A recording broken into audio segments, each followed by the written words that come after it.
బొల్లా బ్రహ్మనాయుడిని అక్రమంగా అరెస్ట్ చేయించి కొందరు సునకానందం పొందుతున్నారంటూ ఫైర్ అయ్యారు మాచర్ల మాజీ ఎమ్మెల్యే పిన్నెల్లి రామకృష్ణారెడ్డి. ల్యాండ్ వ్యవహారంలో బ్రహ్మనాయుడి ప్రమేయం లేదన్నారు. ఎల్లో మీడియా దుష్ప్రచారం చేస్తోందని ఆయన మండిపడ్డారు. ఇక చంద్రబాబు బ్రహ్మనాయుడుపై తెలంగాణలో కేసు పెట్టించి ఆంధ్ర పోలీసులతో టీంలు ఏర్పాటు చేశారని మండిపడ్డారు.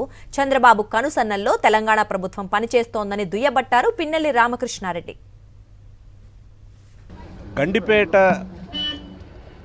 సంబంధించి భూముల కుంభకోణం అని హెడ్లైన్స్లో వేసి ఈరోజు మా పార్టీ వైఎస్ఆర్ పార్టీ సీనియర్ నాయకుడు బ్రహ్మనాయుడు గారిని అక్రమంగా అరెస్టు చేసి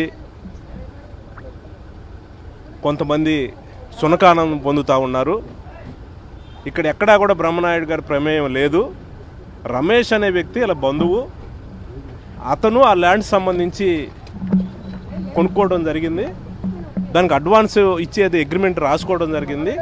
అగ్రిమెంట్లో కూడా అతను కూడా క్లియర్గా ఇవి ప్రభుత్వంతో ఏదైనా పెండింగ్స్ ఏదైనా ఉంటే అవన్నీ క్లియర్ అయిన తర్వాతనే మేము రిజిస్ట్రేషన్ చేయించుకుంటామని కూడా క్లాజు దాంట్లో అగ్రిమెంట్లో కూడా రాసుకున్నారు వాళ్ళు.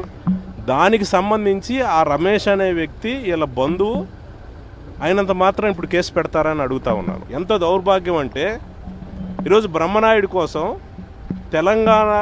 తెలంగాణ రాష్ట్రంలో ఇక్కడ కేసు నమోదు చేయించి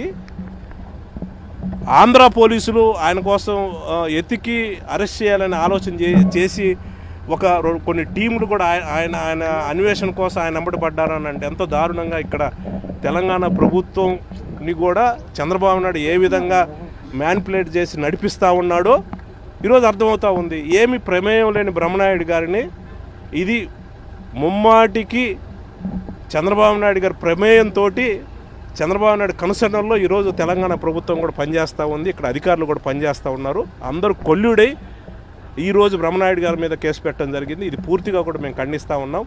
ఎందుకంటే ఆయన చాలా సంవత్సరాల నుంచి కూడా చాలా కష్టపడి పైకి వచ్చిన వ్యక్తి బ్రహ్మనాయుడు గారు. మరిన్ని అప్డేట్స్ కోసం ఛానల్ను సబ్స్క్రైబ్ చేయండి. నోటిఫికేషన్స్ కోసం బెల్ ఐకాన్ పై క్లిక్ చేయండి.